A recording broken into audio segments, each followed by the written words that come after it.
Welcome to Seek Reality with Roberta Grimes. Joyous conversations about what the afterlife evidence and modern science combine to tell us is true about our one reality. You have nothing to fear. You are eternal and you are perfectly loved. Knowing the truth changes everything. Now, here's Roberta. Welcome to Seek Reality. I'm Roberta Grimes, and I'm very happy you're with us today. Our guest is someone else who is new to Seek Reality as we explore some ideas that interest me and that I think might interest you. Scott Grace has been an entertainer in various ways for most of his life and on both coasts of the U.S. and in Mexico too. And at some point, he began to call himself a spiritual Dr. Seuss. Now, I like that because I still do, Dr. Seuss. As he had been opening for and working with other entertainers, he was often writing and composing right off the cuff, which to me is unbelievably impressive because I'm a writer and I can no more right off the cuff than I could, fly to the moon. But he is the author of several books, including the one that we'll be talking about today, which especially caught my attention. It's called Mindful Masculinity, a book for men and the women who love them. And I was just hooked by that title, frankly, and I've read a good part of the book, and it's very thoughtful. As he said, he just cut himself open and let us see him inside. And that's hard for anybody to do. And I think it's especially important for a man to do and help women better understand men, which women find very difficult, I think, to do. Men and women are really very different from one another, which I didn't understand for most of my life. And I've worked for literally hundreds of men in my career as an attorney, a business attorney, working for small businesses where I had to really try to understand my clients. So I have probably more than most women had to try to understand men. And I'm telling you, men and women are two different creatures. And this is something that our guest today understands very, very well. I also have a husband of more than 50 years. How he puts up with me, I don't understand, but I've never asked him that question. So hopefully he's never stopped to think about it. I have a son of more than 40 years too, and great male friends that I've had, since forever. And the fact that men and women are so different from one another, and innately so, is one of the very best things, frankly, I think, about being alive. So I've found some guests, one last week, now one this week, and a third will be joining next week, who are men not afraid to think about and talk about some of these wonderful differences between men and women. And frankly, I'm really enjoying, and I hope you are too, exploring some of these ideas. Scott summarizes his career by saying, I've been a published author, a keynote speaker at conferences, a recording artist, and I've spent 30 plus years being a full-time traveling troubadour, spanning the globe, sharing my songs and selling my music and books wherever I went. That sums up his life. And he feels pretty good about his life, and he should. Scott, with that introduction, I welcome you. I'm so glad to have you with us on Seek Reality today. Thank you, Roberta. I am so pleased to be here. And you have put a background there too, sort of the world, the universe. Is that the universe? I guess it is, the whole universe behind you. I get tired of people asking me about my background on podcasts, so I decided to create a background like this so I wouldn't have to talk about my history. So when people say, tell us about your background, I say, well, you can see it. It's right there. There it is. It's very spacey, promotes my latest book. Well, I'll tell you, I as I have to do because of my time constraints, I sort of grazed through your book, but your book is so easy to read and it's so interesting that I got really quite a lot of it. And the Dr. Seussy stuff really comes through. One of your poems, sort of Dr. Seuss, I think you do him almost better than he did himself, to tell you the truth, because he was writing for children and you do Dr. Seuss for adults. Mm-hmm. Some of the poems are wonderful, one of them especially, that I wrote it down. But Your book is wonderful because it helps women to understand how men think. Women and men think very differently. It's inherent in who they are. And this is something which I never understood.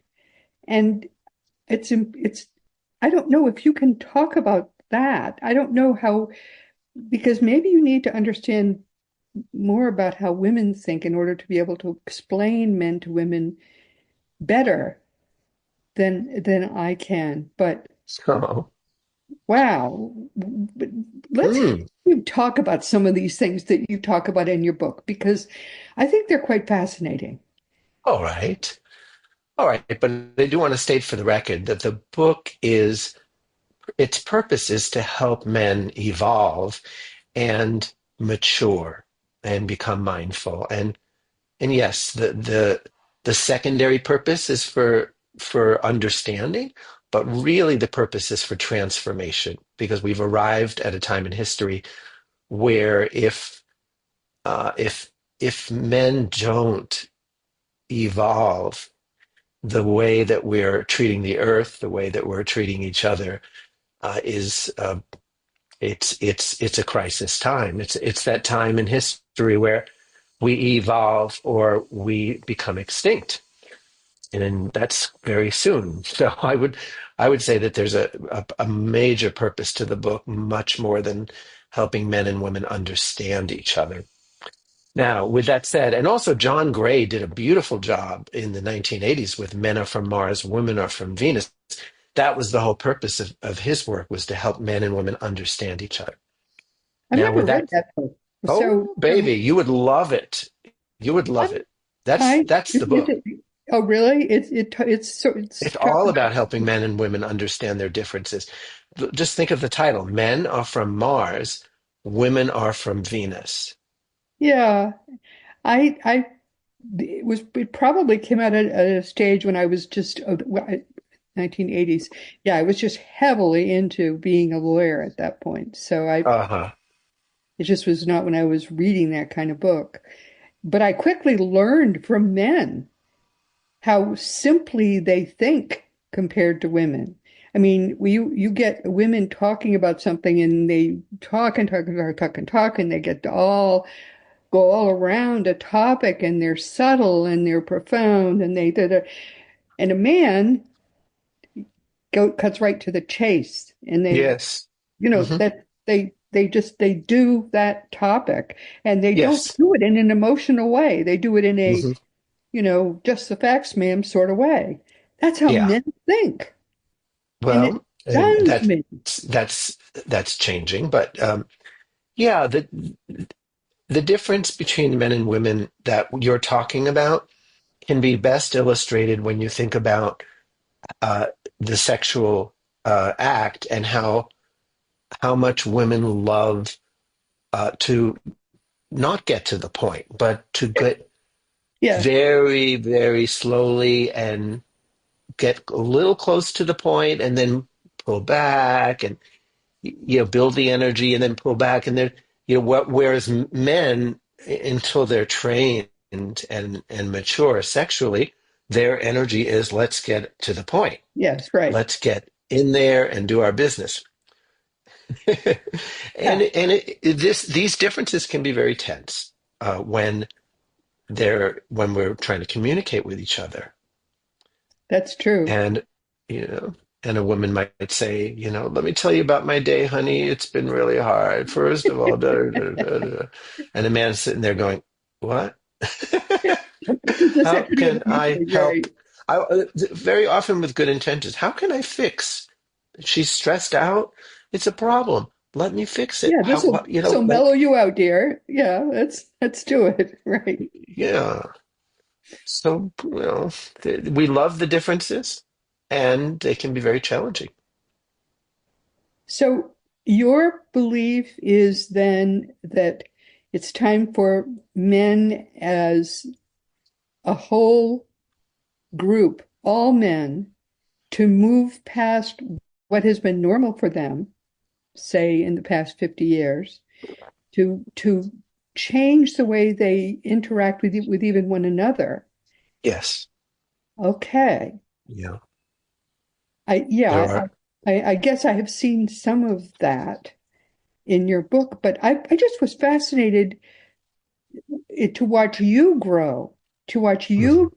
you sort of it's almost as if you were a musical instrument with just a few limited notes and you were playing those notes over and over again. And then as you grew older, you began to discover other notes you could play. Oh, look, I have these more notes. And then you were playing more elaborate music and Yes. with your life. And Yes. that was fascinating to see you growing that way. Yes. Yeah. There is a quality in masculinity uh, that wants to go to the moon, and then once you get on the moon, what about Mars? It's like, let's keep going. Let's keep moving. Let's not stay in our comfort zone. And it takes courage to just continually look and see what's next on the horizon and go for it. That's one of the things. The difference I'd like to say is that women are more like, let's take care of the earth. Let's feed the homeless. Let's take care of what we got. And the masculine is like, Star Trek. Let's go where no one has gone before. And we need both in human development. We need to love what's here, True. and we also are curious creatures who want to keep moving, growing. Part of the purpose of the book is to help men understand that pioneering spirit, that willingness to take risks, and it's been primarily on battlefields that men feel like warriors. They're risking their life, and it's time to take the warrior off of the battlefield and get fired up about looking within, facing his demons, and taking that warrior energy into mindful self awareness. I'm not going to let my pettiness run my life. I'm not going to let my ego define who I am. I'm here for the world, not just for my instant gratifications. Do you find that men react well to that kind of change, or does it Yes. bore them? Well, some I guess would be bored. They wouldn't pick up the book. They would not pick up a book called Mindful Masculinity, and they wouldn't hire me to be their coach. So there's so many men, right? How many Yeah. people in the world? But I happen mindful to live in a, masculinity, yeah, maybe he's thinking about how to get to Mars even faster, because that could be mindful too. You know, yes, yeah, I mean, I could imagine someone like that picking up your book. Um, yes, yeah, let me get there faster. yes, And then there's a chapter about slowing down. The yes, major theme yes, yes. is to be a better liver, lover, and enjoy life. To find, We have to slow yes, down, you're trying to savor, find to different. savor the As meal. I say, I mean, it's as if you're trying to find more notes. You've got this piano in front of you and you're trying to find all the notes on that piano. I mean, it seemed to me that what you were trying to do is find more notes that were still masculine. What is masculinity anyway? How much bigger can you make masculinity really be and still be masculine? You weren't trying to turn these people into females at all. You were trying to make masculinity a bigger instrument that they could still Mhm. play and have it still be masculine. That's what Beautiful. I liked about your book. You were trying to turn masculinity into something bigger than it had been before, Yeah.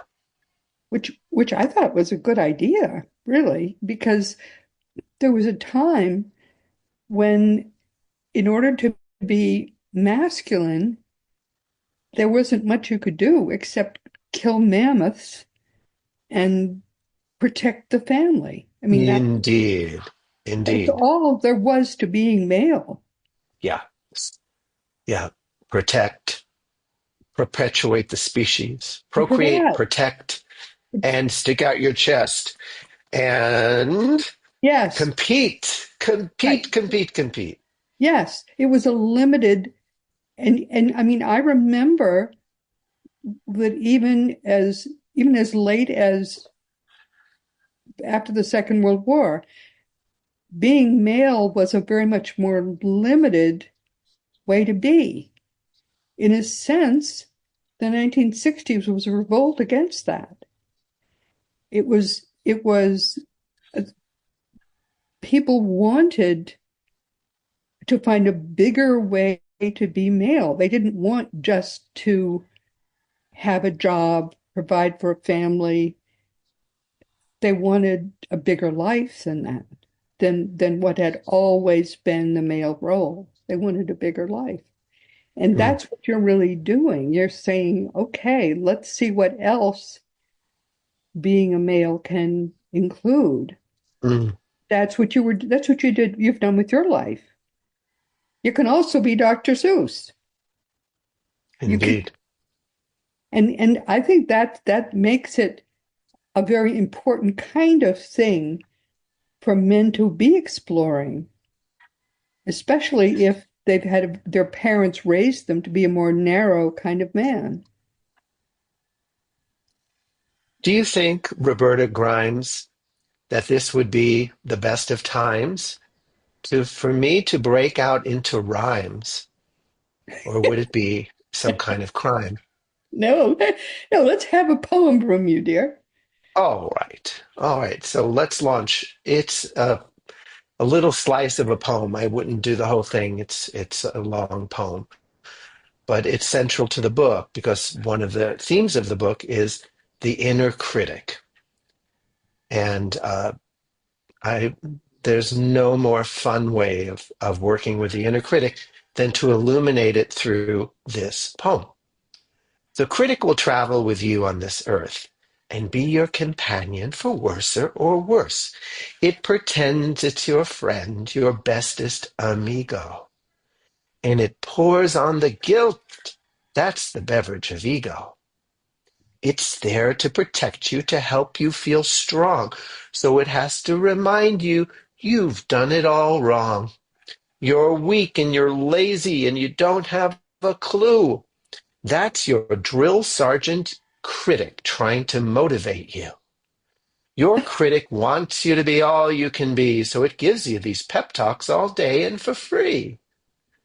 Oh, the places you'll go and the guilt trips you'll travel as the critic plays judge and bangs down on its gavel. But it always can get some relief from the shame by projecting it onto the others you'll blame. For that is the critic at its beastiest best. It nurses its grievances close to its chest. Republicans, liberals, your parents, your ex. The world is just teeming with folks to correct. If only these fools could conform to your ways, you could get on with life without further delays. That's great. That's great. But see, that's Dr. Seuss. Dr. Seuss for grown-ups. That's Indeed. ideal. That's ideal. I love it.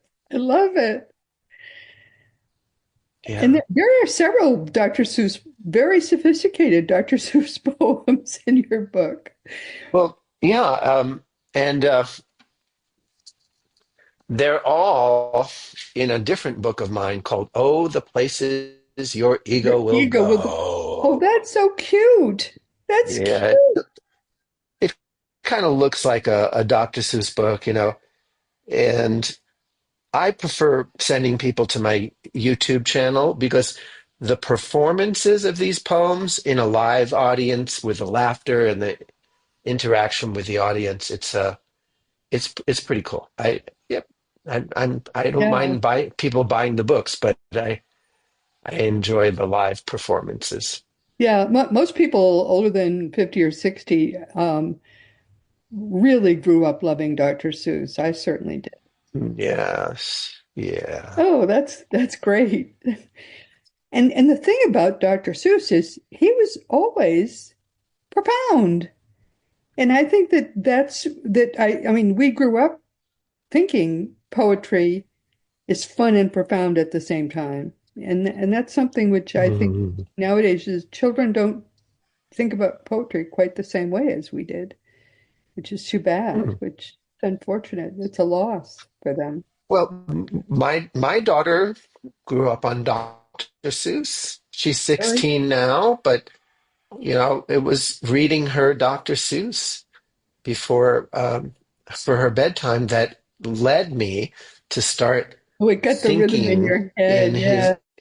the Yeah. Seussian circadian rhythms, Yeah. and I couldn't stop. Yeah. I couldn't Great. stop. That's great. Yeah. Somebody call a poetry stop cop because Scott doesn't have the Yeah. ability to stop. Yeah. I rhyme in my sleep. I rhyme. So what got you to more deeply start sort of did you start looking at how other men's lives were going and think that you wanted to help them? Did you feel that you were Mm. kind of getting your feet under you and that you wanted to help other men do that too? It was more like uh, I was, yes, but I came to all this through my own trials and tribulations, realizing that I have a lot to say about this. But mostly my teachers have been loss, grief, a sense of failure. Yes, some success, but I would say what got me on my knees is the disappointments and hurts of relationships that didn't work out the way I wanted to. Yeah. And yeah, and so I wrote this book as partly a memoir to um, give myself some love, realize that I'm a good person, and that I have a lot to say and a worthwhile perspective for men. And to help other men realize that they were No, so not at all. No, no, no, other men they can go to hell. That's a joke. No, yeah, of course, yeah. I mean, everything I do for myself and I do for others. because I So, think a lot of men feel that they are measuring themselves against other men and finding that they fall short. indeed, Far yeah, too many times that happens. yeah, Because no matter how much money you make, there's always others making more. yes, No matter how attractive your wife is, there's others with more attractive wives. No matter how successful you are in your job, there's always others who are doing mm. better. Um, I'm reminded of. Do you remember the Dr. Seuss book Yertle the Turtle? The turtle kept wanting to go higher and be the king of the pond. Always more, never enough. yeah, yeah, And then he splashed. He fell down from his heights. yeah. Yeah, and that's a mantra for most men is not enough. I'm not enough. My income is not enough sex, not enough status. All stemming from like a foundation of false premise, and that false premise is that it's possible to not be enough. In my career, I've worked with more than 500 I, small businesses, most of them owned by families or by uh, men, but headed by men. And one of the things I clearly saw was that they were all, even though they didn't know who they were competing with, they all were competing with somebody out yes, there who's doing better. And I had to yeah, do so much counseling to try to help them understand this is a, I can't, I lost count of how many times I've said, this is a wonderful business. Hmm. This is a gem of a business. You have done so well in building this wonderful Hmm. business. This is what we'll do for next year, and it'll do even better. This is how we're going to, set it up to go to the children. They're going to do even better with it, and they always did. But I can't tell you how much effort I had to put into helping them see they were successful because nobody ever thought they were. There was always somebody else whose business was doing better. And they had to learn how to be satisfied with what they had done. I got to tell you, it's hard because this, especially in the United States, I mean, this program goes worldwide. So in other countries, it's not quite, I don't think, as hard on men as it is in this country, but it is in most countries. Men are hard on themselves, and we have to Indeed. understand that they're pretty wonderful. Whatever they have achieved is their best, and Mm. they're okay. So, I mean, I hope that that's what you're helping them to see also. Absolutely. But you were I thought in your book you kind of were. You were helping them see how this was your particular best that you had done. And then you came to COVID and suddenly what you had achieved, which was doing pretty great, everything was kind of pretty great. And then COVID made it all fall apart. Well, I can't tell you, your name was Legion then. Everybody's life got pulled apart by Indeed. what the Yeah. country had gone through with COVID. But you made it. Hey, I got a miracle story for you. Yeah. You like, yeah. So when COVID hit and I couldn't travel anymore, my income was suffering to the point where I did something I hadn't done before, which is I got a real job. And the guy who hired me for data entry and customer service, answering the phone. And I didn't want to do any of that. It was like really like just I don't like being on computers and but I had to do it for the money. And so I bucked up or whatever. What's the word? Buckle. Huh. Well, anyway, so Henry, uh, started to get to know me, and without my prompting, he found one of my books, and he read it on an airplane, and came back and said, "Scott, you're a really good writer. I want you to start writing some essays about masculinity. I've always been fascinated. I'd love to see what you come up with." And he gave me about 10 different topics. And I wrote these essays, and I got more and more excited and more animated. And I said, "Henry, I think there's a book here." And he ended up publishing the book and paying me to go on podcasts and promote it. So, Wow. so COVID, having to get a job turned into this book, which I don't think I really would have written. I never really thought about writing a book for men. So pretty cool. Isn't it funny how these things, that look like they're dead ends actually turn out to be just diversions into a new, wonderful, different way to go. You betcha. Yes, Yeah, it's, maybe there's no such thing as a dead end. nope, never. No, Yeah, or an accident, or a mistake, yes. It's just a, or just a fork in the highway. indeed, bump in the road. Yeah, Detours. yes, yes.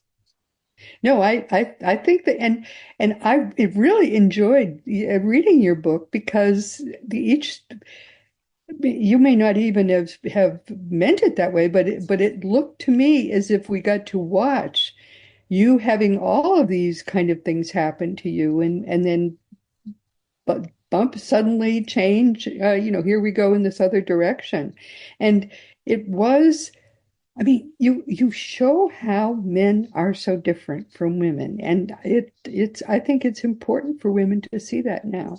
That it's like finding out that your dog. I mean, you married this man, and he's the breadwinner. You're raising your children, and so on and so forth. But this man has whole sides that you may not even realize he has.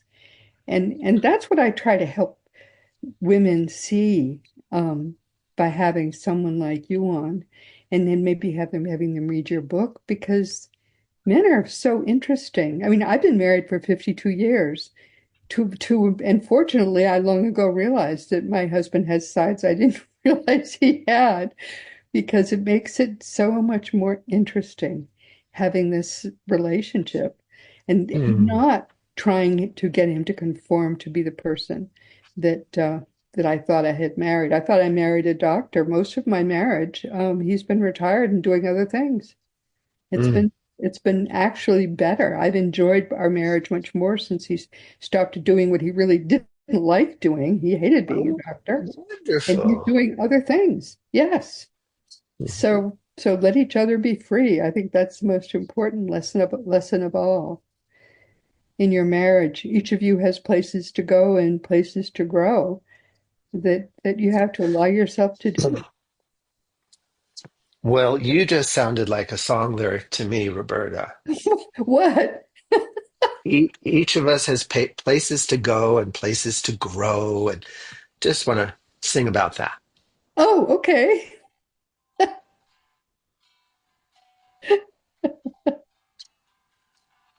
Well, Roberta found the secret, and now I'm gonna leak it. How to navigate a long-term kind of love. Let the person be. Every day, just set them free. When you don't fit like a hand inside a glove, just let them be free. She married a doctor, but that wasn't his truth. So he let it go, and then he did grow. To himself he was true, and you fell in love with sides of him you never knew before. The two of you keep growing, that's how you mind the store. There's always more, always more. That's so true. That's really true. Yeah. Yeah, you can try to force each other to be who you expect them to be, or you can love who they truly are. And then they grow some more, and then you grow some more. Yep, that's exactly true. Mm. Thank you. That was really beautiful. Thank you so much. So welcome. No, I think that that's I mean, I feel so sorry when people don't let each other grow because so often then the marriage ends because we don't allow it to grow to its next stage. Mm. But It's also a fear because uh, once you say yes to growth, you don't know what the future will bring. You could grow apart. You could grow in such different directions that the relationship is dead. Till death do us part doesn't necessarily mean just the bodies. it also Hmm. meant that I was going to be our primary breadwinner, and Oh, which that I was have been, courageous. Yeah. which I have been for the past 25 years. And that had to be okay with me. And it turned out to be better than it was before. Strong woman. Right. No, it actually made me much happier than I was before. Yeah. It, I Hmm. mean, you have to try things. If it hadn't worked, he would have done some medical thingy. But he's so much happier this way, and I'm happier this way too. And P.S. I hated Awesome. being a housewife. So therefore, he does all that stuff. I don't like to Oh. shop either, you know. He does all that stuff. Oh. So, we just that's the thing. You explore more and more facets of yourself, and you Yeah. give each other permission to do that. And then you sort of say, where are we now? Oh, this is good. Let's do more of this. Let's do more of that. Giving each other the freedom to just be who you are and loving each other for giving each other that freedom. That makes for a Mm. stronger and stronger marriage. Mm. And it's a wonderful example for your children too. It certainly has been for my daughter's marriage. And it's, Mhm. Mhm. Yeah. well, I should write a book about it. I don't have the time because I'm doing so many other things, but it's really love. If love is behind everything you do, everything you think and say, it always comes out right. Mhm. That's really what matters. Mhm. Everything else is sort of secondary to that. But that's also kind of what your book is about too. I mean, you were more and more learning to love yourself because in the Mhm. beginning you were not giving yourself permission to do much. You were expecting yourself to be what you thought you were supposed to be in order to be a real man. But Exactly. but none of that was what you wanted. And you gradually allowed yourself more and more freedom to figure out what you did want. Exactly. And there were some years of confusion because the old wasn't making me happy. The new the new Scott, the new way of looking at masculinity hadn't really solidified. It hadn't gelled. That's right. That's right. And what what got me through that time, besides a good therapist, was music. So I wrote songs to express and validate where I was. And I'll share one of these songs with you, or at least part of it. Okay. I was sold a storyline. Life is rough, so get tough. Go out and take what is mine. Stay in control. Get the upper hand. Show no fear, cry no tears. Learn to be Superman. Now that story is burning, going up in smoke. Can't live it any longer, 'cause I'm being choked in the pitch black night. I'm looking for my heart. The light may be coming, but I'm still in the dark. Moving out the old, bringing in the new, and walking through the fire between the two. Moving out the old, bringing in the new, and walking through the fire between the two. Yeah. We still had the same basic roles for men that we had in Neanderthal times. They they just had a suit instead of furs. Yeah, And a checkbook instead of a bow and arrow. yeah. And that just didn't fit you. It didn't fit many people. So Yeah. trying to figure out what the new way really was going to be for you, that was huge.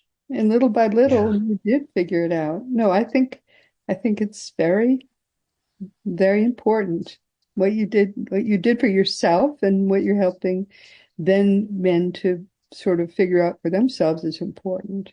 Mhm. Yes, it's useful to say, okay, it helps me to do the right thing for the country, for the planet, for larger things. But I think the most important thing is yourself, arranging your life so that you're doing what feels right every day for Scott.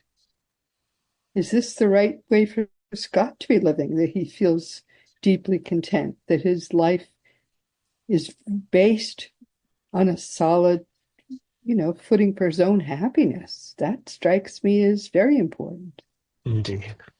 But that's why my marriage is so strong, feels so strong, because we both can really trust one another that we are doing the things that make each of us the happiest. We are happy Hmm. in our own lives, and we're happy, and we really deeply trust one another.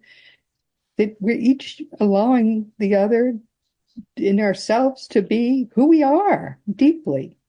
I'm glad for you, Roberta. Yeah, that's what everybody It's should do.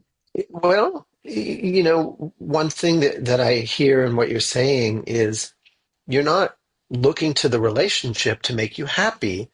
You've made yourself happy, and you share that with somebody who also is responsible for making himself happy. And so many single people in our culture get the message that they can actually be miserable alone, but happy with the right person. And it just doesn't work that way. No, If no, you're and miserable as a single person, you will be miserable even if you have a really good relationship. the thing is, we consider each other's happiness. We have come to discover that each other's happiness truly is sacred to ourselves. His happiness in the life he has built with me is sacred to me. My happiness is sacred to him. And that is really the secret to a truly happy marriage. Neither of us is the strong one. Neither of us is the leader, but we both need each other's. I need his happiness. He needs my happiness so Mm, much. And, mm. and, and we know it because we built this perfect way for each of us to be perfectly happy. I don't know how to make that sound right, but it, it took us a lot to build each other's happiness so perfectly. And now we really are. And so it makes us happy together just perfectly. I can't tell you. I mean, it really is. Roberta, you have a book in you, honey. I know. I wish I had time to write it. I just Oh, don't feel come I now. do. Just write a paragraph and then wake up and then write a paragraph the next morning. Yeah. Well, yeah. I mean, it's standing in line. But yeah, Yeah. I think I should do something like that. Most people are afraid to change. They think that their marriage won't work if they change. But I think if you don't change, because once we had a very traditional marriage, and if he had stayed in that traditional marriage where he was very unhappy as a doctor, it would have. I don't think our marriage could have lasted that way. He hated it. So there you go, my dear. Oh, we're really running out of time here. What do you want people to take from our conversation? There used to be one way of doing things for men, uh, and it's changed. Now there's a million. There's so many options, and you get to decide from your own inner art, which kind of is like a compass, and it'll take you somewhere. And it may not be the way other men are behaving. It may not be the way your father did it, and it's challenging because of the freedom that we have now to define masculinity for ourselves. Yeah. There are no roadmaps. And so I would just say embrace the adventure. It's Embrace the it's a adventure. gift. It's a gift that you have that freedom to decide for yourself who you are and how you want to express yourself as a man. That's It's perfect. it's a gift. Oh, well, thank you so much. And I'll be right back. I just have to talk about next week just briefly to our guests, and I'll be right back Mhm. here. This has been a lot of fun, I must admit. Oh, I love these little visits with people who have had these wonderful experiences. By the way, do you have a website or is it just the YouTube? Oh no, I have a website, scottsongs.com, SCOTTSONGS.com. Because all that they gave me, great, scottsongs.com. All they gave me was a YouTube. All right, we'll be right No, back, my I have to sweet. talk to my superior officers then. Okay. Keep them in line. Yeah. Oh, my dear beloved friends, we've come to the end of our time together. This has been Seek Reality with Roberta Grimes, and I'm very happy you could be with us today. Please never forget that you are a powerful, eternal being. You never began and you never will end. And when you get that and all its implications, it changes everything in your life for the better. Next week, our guest will be our third male Seek Reality first timer in a row, Adam Marburger. Adam is a successful insurance executive who wrote a book with another gripping title for men. His book is called You're the I cannot say the rest of the word, problem, how to get out of your Ooh. own way. His book intrigued me with that title, and I'm really looking forward to this discussion as well. So far, the first two of these discussions have been wonderful, wonderful. So please be sure to join us next week. And this week, of course, our guest is another Seek Reality first timer, Scott Grace, with a book for men that carries the gripping male title, Mindful Masculinity. And again, I loved the title. Its full title is Mindful Masculinity, a book for men and the women who love them. And that title does not disappoint when you read the book. I loved his promotional materials. I loved the whole approach. And I think it's time for us to stop whatever war there ever has been between the sexes, because although we're different, men and women, this is the time, as frankly, as Scott said, this is the time for us not just to make our peace, but to build a beautiful, beautiful new relationship between the sexes, and for men finally to discover all the possibilities there are for men to have beautiful, mindful, masculine lives. I just, as I said, I love the book. And if you have any question at all about how you can further develop your own masculine life, I think you should read this book. Also, as you know, our great friend Craig Hogan is the president and guru of Seek Reality Online, which is your one-stop resource for all things afterlife. Just go to seekreality.com and start to learn for yourself what comes next, because whether you like it or not, you never are going to die. You may as well get a little advanced warning and advanced delight about what comes next. And of course, teachingsbyjesus.com is your best resource for all the beautiful divine truths that are brought to us in perfect love by the greatest teacher of them all, Master Jesus. He didn't start the Christianity we have now. That was started by the Roman Emperor Constantine and not by Jesus. As that religion finally dies, the movement that Jesus started 300 years before that religion began finally can come to the fore. So it's time for us to begin to learn from the one who really taught us the truth.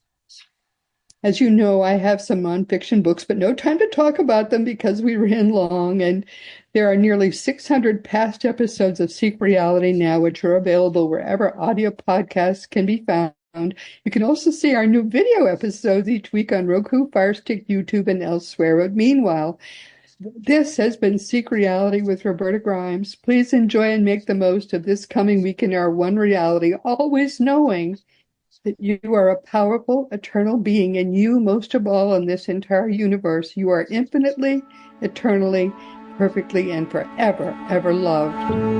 You've been listening to Seek Reality with Roberta Grimes.